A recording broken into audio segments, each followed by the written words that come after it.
November 18th, 2006. Two brothers set out to commit the perfect murder. These guys were obsessed with all things crime and criminal. They watched CSI repeatedly. CSI, a television crime drama that gives viewers a front row seat into the inner workings of a forensic crime lab. I think that people enjoy shows that put us inside the criminal mind. Brothers Mark and James Baigent believe they've watched enough episodes of CSI to commit the perfect crime. The brothers were sure they knew all the ways to pull off a perfect murder. You make sure that that body is never found. And if it is found, you make sure the police can't identify it. So when their worst nightmare turns grief into rage, Mark and James look to CSI to guide them. In Mark and James's mind, they had bottled up their hatred for so long that now they were ready to explode. Revenge is the motivation to fool the police and commit a shocking CSI copycat crime. At a certain point, for both Mark and James, killing Andrew was the most important thing in their life.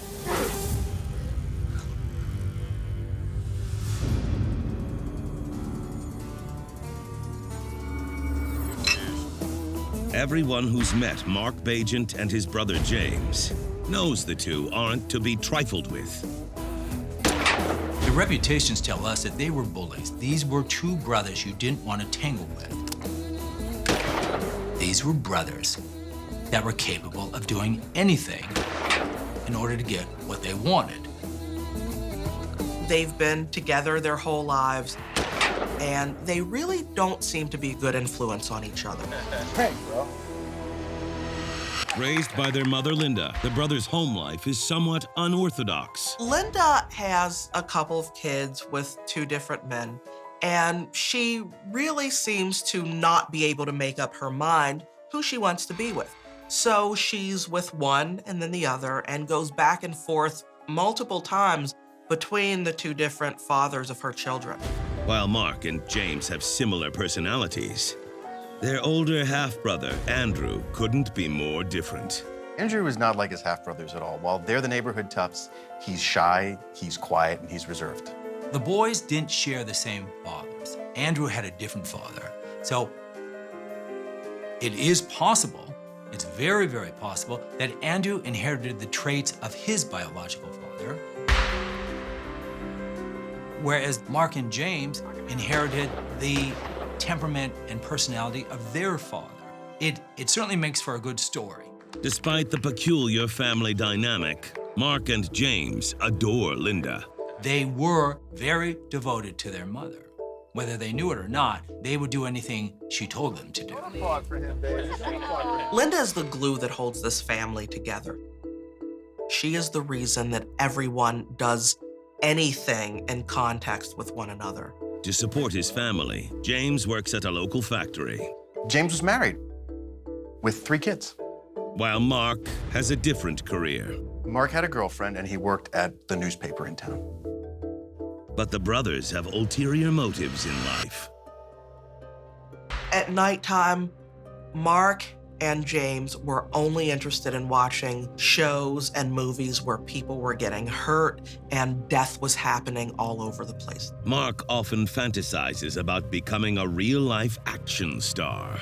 Mark would like his life to be like a Michael Bay movie. He wants the fast cars, he wants the beautiful women, and he's perfectly fine with there being violence in it. His brother James is more interested in pulling off the perfect crime.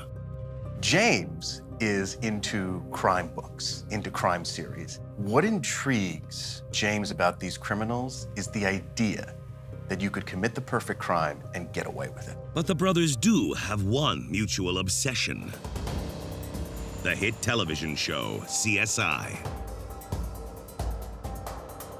James loved watching CSI, and he fantasized about being the kind of character involved with the show.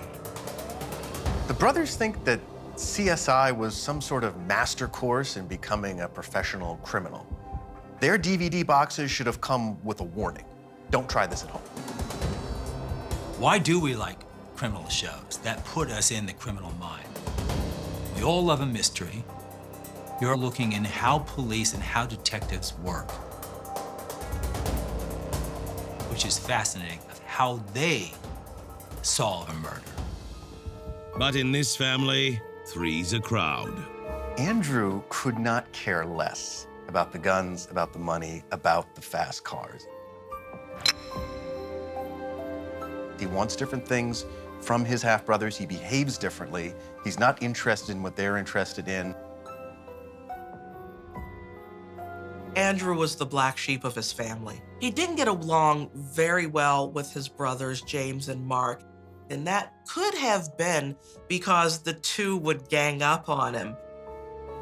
These two brothers, both highly aggressive, they prided themselves on being alpha males. Andrew just became a scapegoat because Andrew was a good guy. Andrew didn't lie. Andrew didn't steal.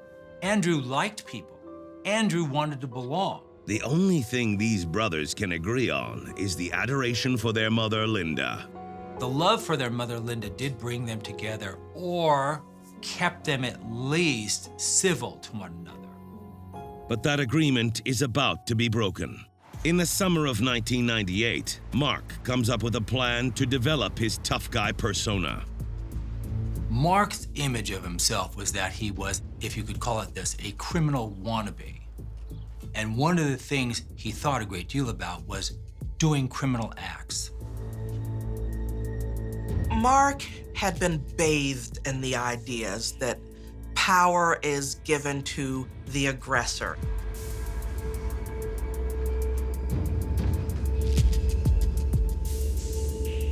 And if you're an aggressor with a gun, you are near a god. He decides to stick up a post office. Put the money in the bag! Hurry up! Put the money in the bag! Get on the ground! Get down! Put the money in the bag! Hurry up! If anyone would speculate about the type of individual Mark is, this was just the beginning. Let's go! Quicker, faster, let's go! Come on! Things like this, these type of traits, don't just happen overnight. This was part of his ingrained personality. This was someone who was a threat to society, no doubt. Come on, let's go! But Mark's robbery is interrupted. What are you doing? Mark thought that he would walk into that post office and walk out with a bunch of cash. All he had to do was show that gun, and he thought he could get whatever he wanted. But it didn't work out that way.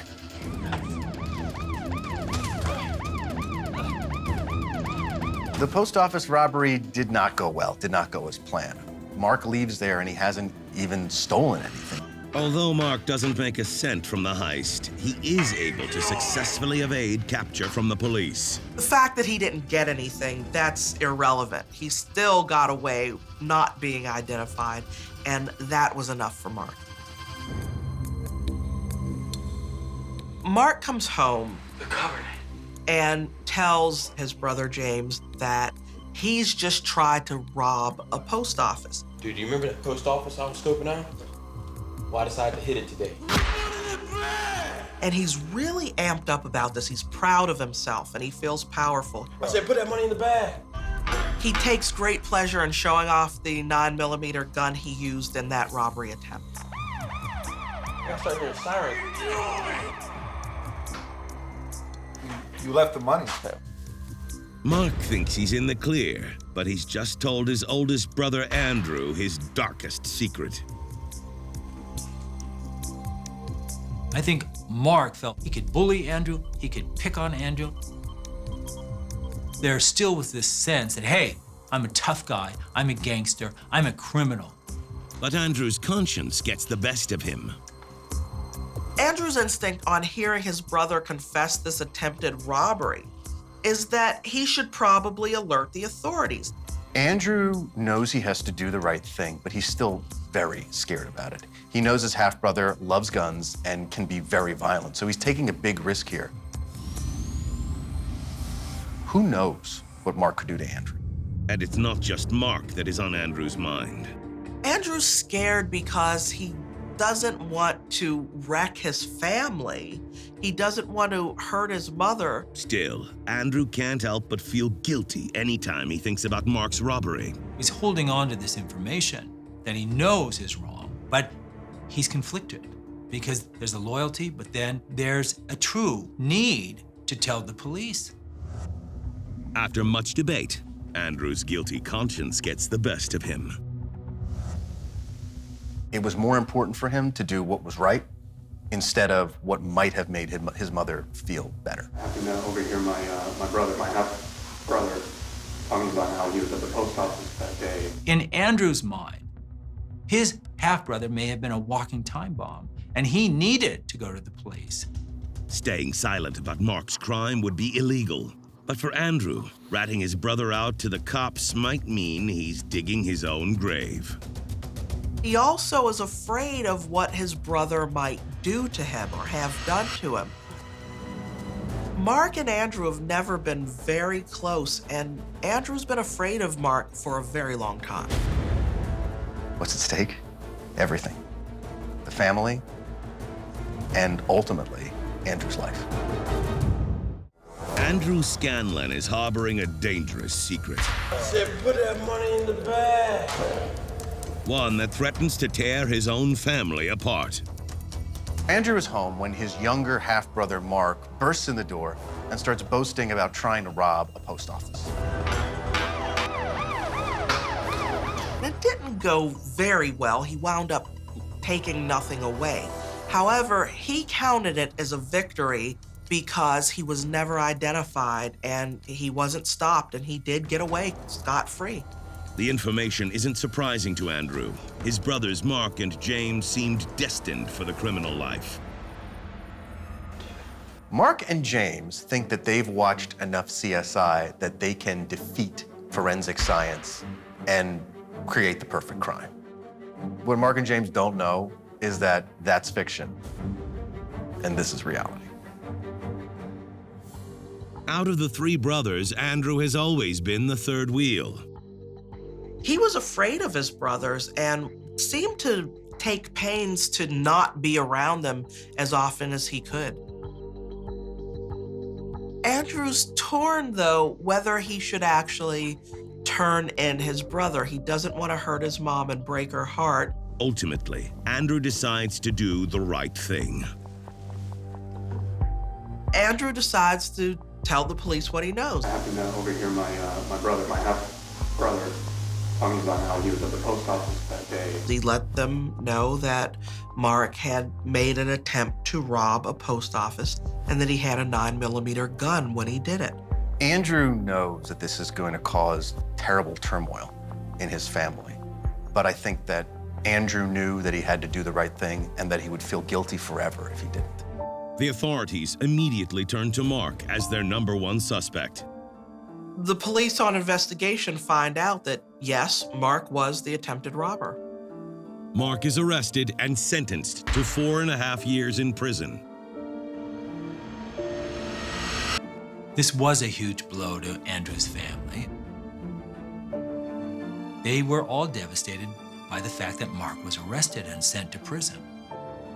Andrew doesn't realize what he's done, but he's put his own life in jeopardy. Over his incarceration period, Mark develops a deep, ingrained hatred for his half-brother Andrew. Mark has 4.5 years to think about little else than how much he hates his brother. He blames his brother for his situation. He thinks that if his brother hadn't gone to the police, he never would be behind bars. In Mark's mind, his trust to his brother was now being punished.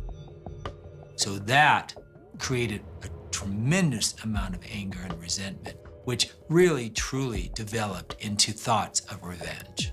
In prison, Mark writes a letter to his girlfriend, fuming about his brother's actions and threatening his life. In jail, Mark sends his girlfriend a letter and he says, "If I find Andrew, he's dead." It's all Mark is thinking about in prison, day after day after day after day. How he can seek his revenge, how he can get even with Andrew. Mark serves his time and is released. He claims to be rehabilitated. Mark comes out of jail and tells everyone that he's changed. While he was once a violent man, now he's a pacifist. He wants to volunteer. He wants to join the local ambulance corps to show everyone that he's changed.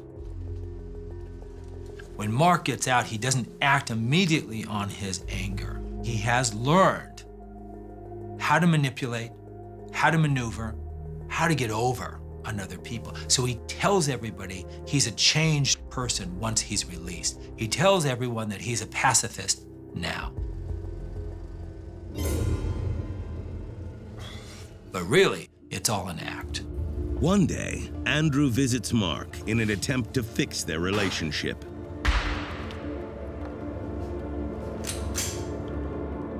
Mark blames Andrew. He thinks Andrew's the reason that he was in jail. So it's even more stinging to him that his half-brother was able to live a normal, productive life while he rotted away behind bars. While Mark's life stopped dead in its tracks, Andrew's flourished. After Mark's stay in prison, things were pretty good for Andrew. He was living with a girlfriend. His life was continuing on a normal and happy path for him.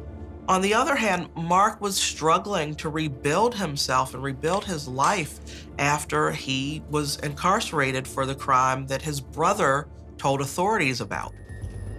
Tensions between Andrew and Mark are beyond repair. What are you doing here? I need to apologize. No. There's a reason why his brother Andrew feared him. There's a reason why Andrew was very, very cautious about when he was around his brothers, and in particular, Mark. You're not welcome here. You're never welcome here. Don't ever come back. There is only one person keeping the family from falling apart. Their mother, Linda, is the linchpin holding this family together. But when Linda is diagnosed with cancer, everything changes. Are you doing okay? So although these men prided themselves on being very macho and masculine and alpha males, they still had a very, very strong alliance to their mother. Everyone is concerned for Linda's well-being. That cancer diagnosis might as well have been a death sentence for the family, too. The cancer causes the rift between Andrew and his half-brothers to widen. The brothers blame Andrew for their mother's illness. Mark and James believe that the stress of Mark's incarceration caused their mother to take ill and decline. They believe that if Andrew had never said anything, their mom might still be healthy and thriving. Unfortunately, when a parent is dying, it's very easy for siblings to blame other siblings. We're in so much emotional pain that we look for an easy answer, and that is what James and Mark did to Andrew. They blamed him, and they then regained more rage and more anger that they could direct at him. Linda tries her hardest to keep her family intact, but on October 18th, 2006, everything changes. Linda eventually does lose her battle with cancer. She dies. After Linda's death, the family imploded on itself.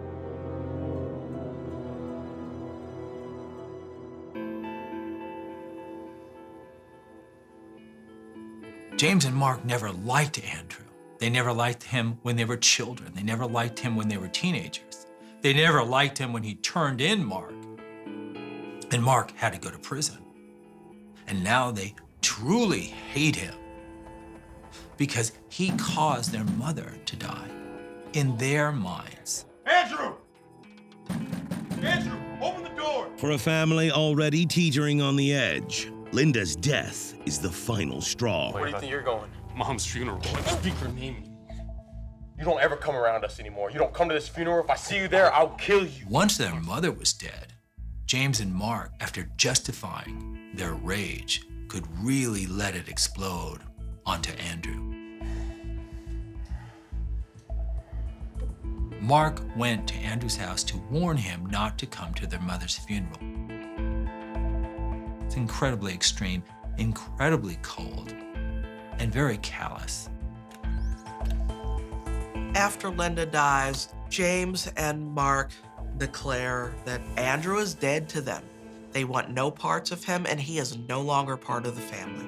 In the weeks that follow, James and Mark can think of nothing else besides getting even with their half-brother.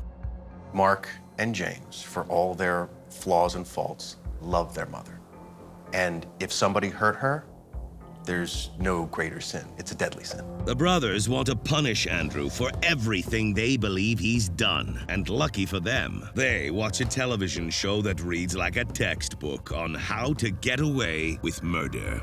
It's called CSI, Crime Scene Investigation. CSI is a crime investigation show involving a forensic team that's trying to solve a murder. For the brothers, CSI is a gateway into the criminal mind, a how-to when it comes to planning the perfect murder. By this time, the brothers are watching CSI religiously. It's pretty much on all the time in the evenings, and that's all they're interested in looking at. They actually start to think that they can commit the perfect crime, that they can get away with what no guest star on CSI ever did. James and Mark decide the only way to make Andrew pay for what he's done to the family is to kill him. Linda was Andrew's protection. And once she's gone, there's only a matter of time before Mark has his revenge. Brothers Mark and James Baigent are planning their revenge on their older half-brother Andrew. Andrew turned his half-brother Mark in as soon as he learned that Mark had tried to rob a post office. Because of Andrew going to the police, Mark is arrested and sentenced to 4.5 years in prison. The brothers also blame Andrew for their mother's death. The brothers blame their mother's cancer and her death from that disease on the stress of Andrew telling police that Mark had tried to rob a post office. The fact that both of these brothers were against Andrew just bonded them more. They had a focus to their aggressive behaviors because they hated Andrew. James and Mark believe they can murder Andrew without getting caught, all thanks to their favorite television show, CSI. CSI is a crime show that involves forensic teams trying to investigate murder. Each week, millions of viewers tune in to watch their favorite crime scene investigators crack the case. I think CSI was so popular because no matter how difficult a case might seem, there is always the smallest shred of evidence that can lead back to the culprit.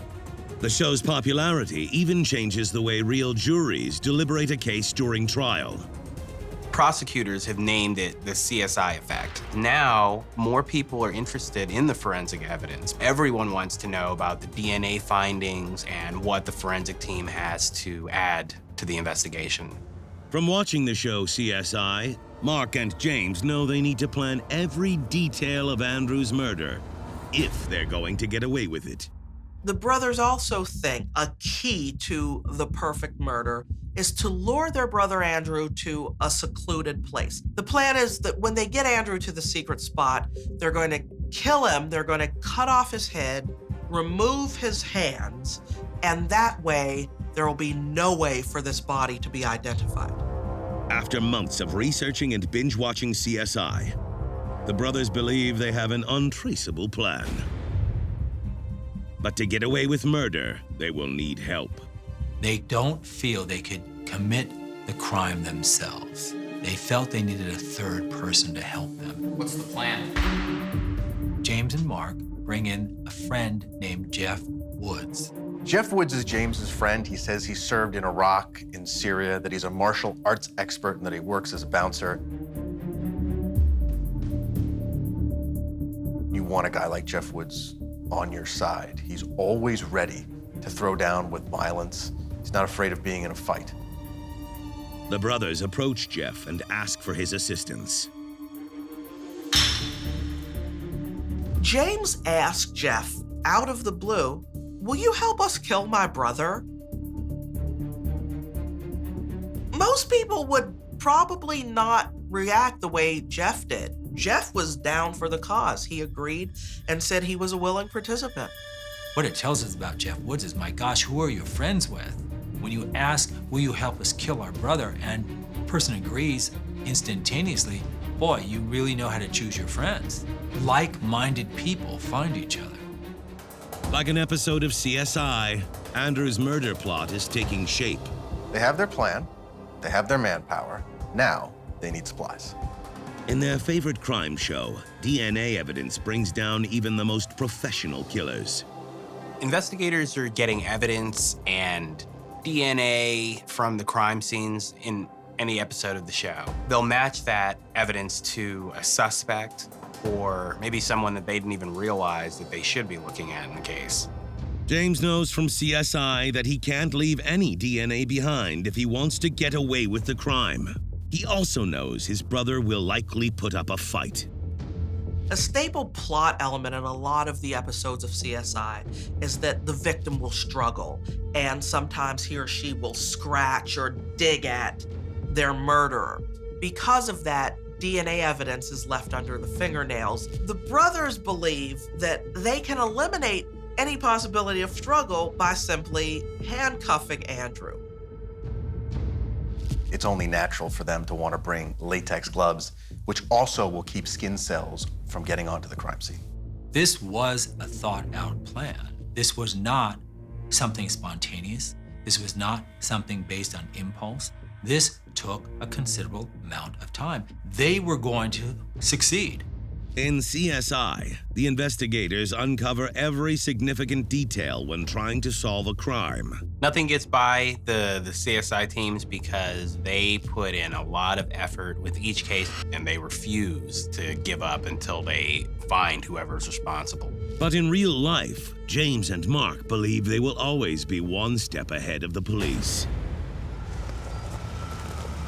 And 1 month after they lose their beloved mother, Linda, the brothers lure Andrew out of his house with a fake story about her will. The brothers show up at Andrew's house, and they concede that, well, yes, you've been dead to us, but we need help with our mother's will. And if you come and provide this help to us, we'll give you money. Andrew agrees because he could use the money, and he feels like this is something that he could do because he loved their mother.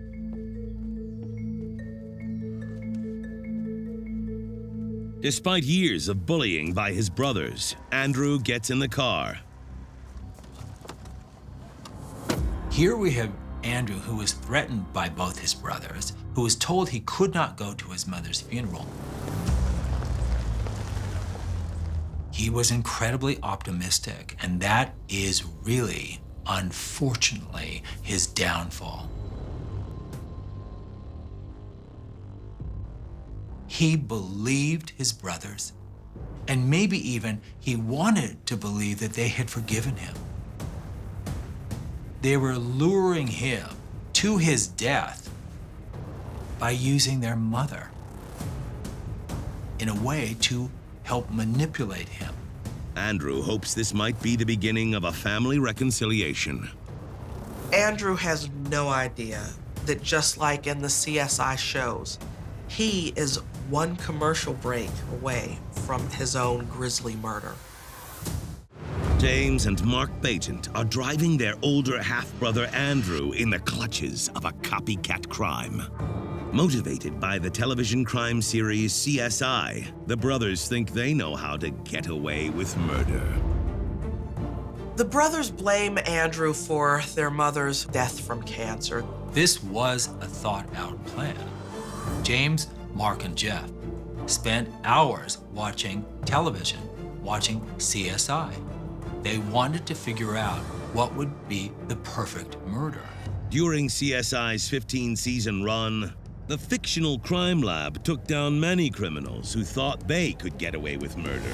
Even if there's a situation where there are just a million fingerprints on a crime scene, somehow the team is able to get down to that one set of fingerprints that they can connect to someone involved with the crime. And it's a daunting task, but they manage to pull it off every episode.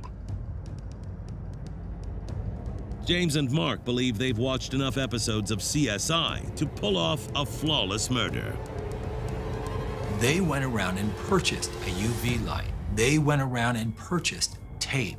They went and got the tools they needed in order to make this the perfect murder. They lure their brother, Andrew, out of his house and into their car. But along the way, Andrew becomes suspicious. After they get Andrew, Mark and James pick up their friend, Jeff Woods. Once Jeff gets in the car, the wheels start turning in Andrew's mind. Something is wrong.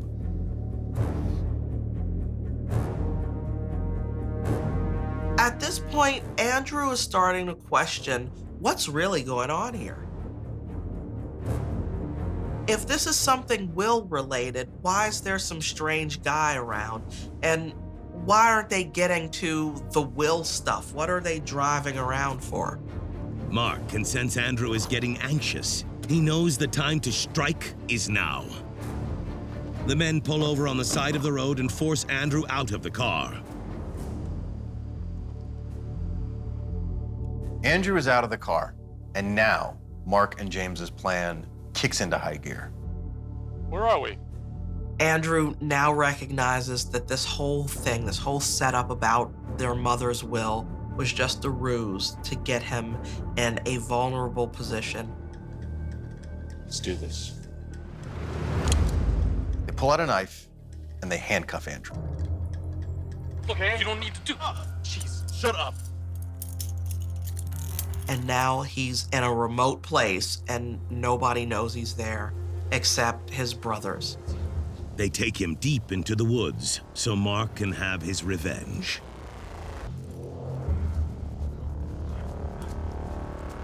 Mark, James, and Jeff also put on gloves so they won't leave behind any fingerprints. The men know from CSI that fingerprints often lead to an arrest. Andrew tries to escape, but he's trapped.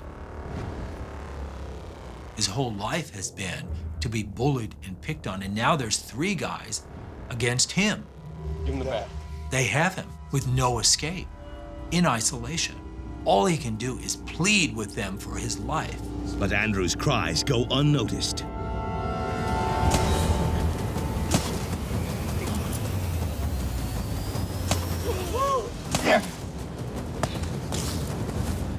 The men viciously attack him. These are 2 guys that are fueling their revenge with rage. What they got out of the murder is justification that we have avenged our mother's death. The beating doesn't kill Andrew, so Mark steps in. This is Mark's moment.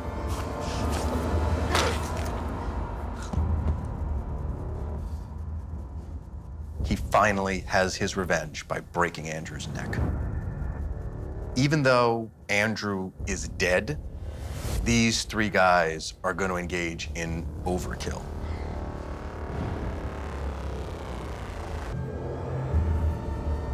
James takes a knife and stabs Andrew.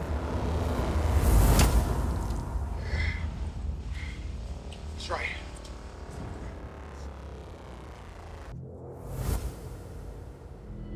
From watching the crime show CSI, the brothers know that killers often dismember bodies to thwart investigations. Investigators on CSI are always stymied by bodies that are dismembered and put in different locations. So Mark and James believe they need to dismember Andrew's body to make their crime impossible to solve.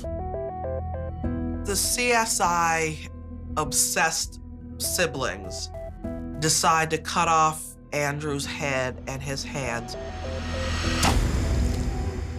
because they believe that with no teeth or fingerprints, this body will never be identified. Now they dig 2 holes. In one hole goes Andrew's head and his hands. The other hole is for Andrew's torso and the rest of his body. Then the brothers take Andrew's wallet and cell phone and flee the scene. After killing Andrew, this trio feels like they are going to get away with murder. But committing the perfect crime is easier seen on TV than executed in real life. James recognizes at this point that they've forgotten something. Andrew was riding in the car. So Andrew's hair fibers, his clothing fibers, are probably evidence in that vehicle if the police ever search it. So they need to make sure that those fibers are removed from the vehicle. Andrew wouldn't have had any reason to be in his half-brother James's car. He was scared of both his half-brothers. So evidence that Andrew was in the car at all would immediately be suspicious. On the show, the lead investigators used tape to remove incriminating evidence from the vehicle's interior. Andrew's brothers mimic CSI. Mark and James go about cleaning their car of any evidence by wrapping their hands in tape and using it to pick up any stray hairs or fibers that might be in the car's interior. And again, they enlist more help. It may be shocking, but James's wife, Charlotte, isn't on this plan. She agrees to help clean out the car and get rid of hair and fabric fibers that could tie Andrew to being in that vehicle. In addition, it's Charlotte that does the laundry. She washes the bloody clothes. It's shocking how many people were in on this scheme. Andrew meant nothing to them. After the brothers think they've eliminated all traces of Andrew inside the car, James takes one final precaution. They use Andrew's cell phone to send a fake text message to his girlfriend so that she'll think he's gone for a few days. It is the same tactic that criminals often use in CSI. They think that lie is going to further buy them more time to get away with whatever they need to do to make sure that they don't get caught for this perfect murder that they've concocted. But just when the brothers think they are in the clear, their crime is exposed. Charlotte's best friend throws her a birthday party. And at that birthday party, Charlotte gets very, very drunk. And as a result of that, she gets belligerent and she gets into a fight with another guest. God, you know what else? My husband could kill your husband. Charlotte claims that her husband could kill another lady's husband because he's already done it before. The Baigent brothers thought they had killed and gotten away with it. James and Mark should have learned from watching CSI that there is always going to be something that you don't think of. There's always going to be a way for a dedicated investigator to tie you to a crime. Andrew. Mark and James Baigent have killed their older brother Andrew in a violent murder based on revenge. Inspired by the show CSI, Mark and James thought that they had done everything necessary to eliminate the forensic evidence. They wore gloves, they handcuffed Andrew so he couldn't fight back, and they dismembered his body. But the brothers made one fatal mistake. They enlisted help. Jeff is a friend of the brothers. He helps to kill Andrew, and then he helps to conceal the evidence after the fact. And James's wife, Charlotte, helps them clean up after the murder. And now, after months of planning the perfect crime, Charlotte has exposed their dark My secret. husband could kill your husband. Charlotte has a few too many drinks at her birthday and gets into a fight with another guest.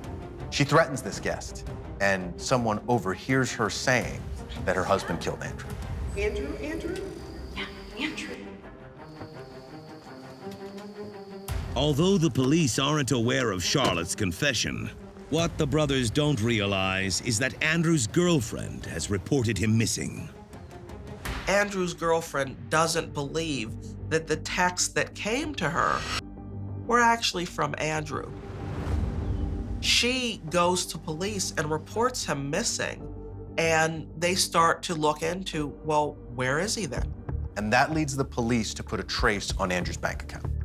So because that trace is on Andrew's bank account, about a month later, when someone withdraws cash from the account using Andrew's card, the homicide detectives are notified. Like the investigators on CSI, detectives immediately interview those closest to Andrew, including his girlfriend.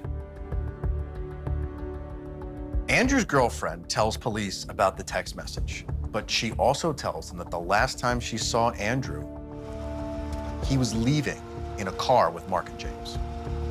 The detectives went and talked to Andrew's brothers. The two brothers are of no help to authorities. They lie and say they have no idea about Andrew's whereabouts. The brothers also claim that they were nowhere near Andrew around the time he went missing.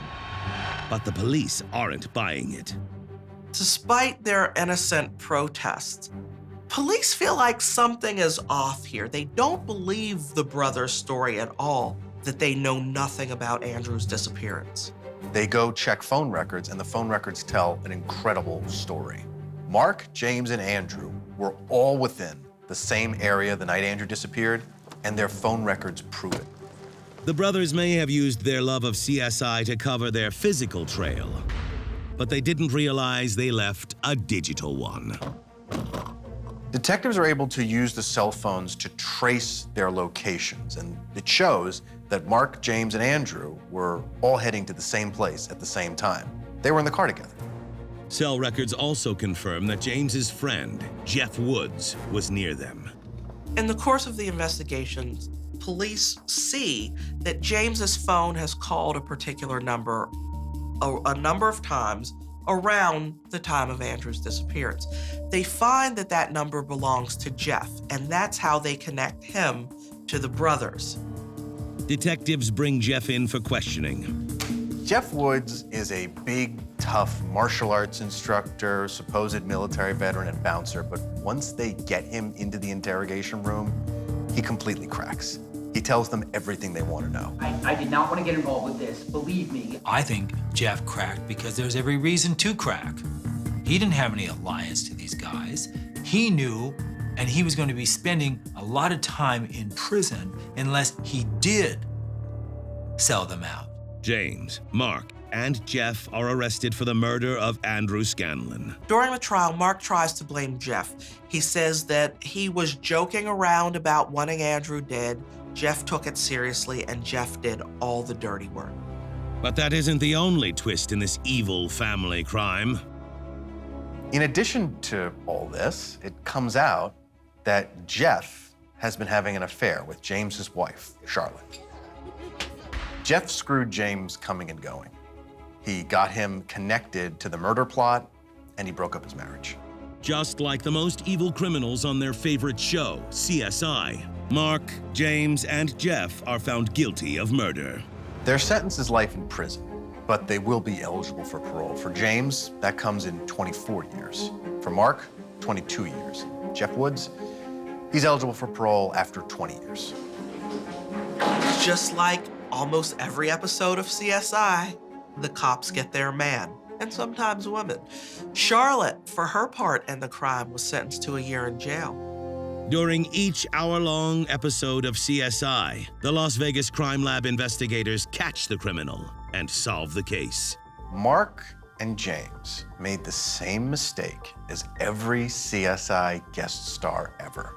They thought they would get away with it. They thought they had thought of everything. They thought that they had committed the perfect crime. They were wrong. Although Mark and James became what they always aspired to be, criminals, in the end, they fell victim to the one thing they never planned for: human error. What I think is you have a situation in a family which is two brothers against one, and they never let up. And they systematically, first emotionally, and then ultimately murder a part of their family.